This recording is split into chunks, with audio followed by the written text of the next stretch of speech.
Hello, welcome to Do It Yourself channel. Today I will show you where to find the options and how to change text-to-speak language in Samsung Galaxy Z Fold5.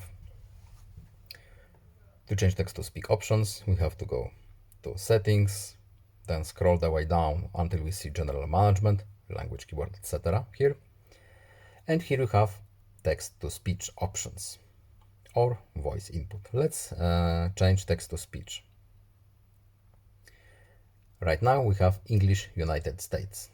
This is the main language of our phone. To change it, we simply tap it here and let's say United Kingdom. This is an example of speech synthesis in English. Yes, let's try another one. Dies ist ein Beispiel für Sprachsynthese in Deutsch. Works as intended. That's all. I hope this video was helpful to you. Please leave a like and subscribe. Have a nice day and see you in the next video. Goodbye.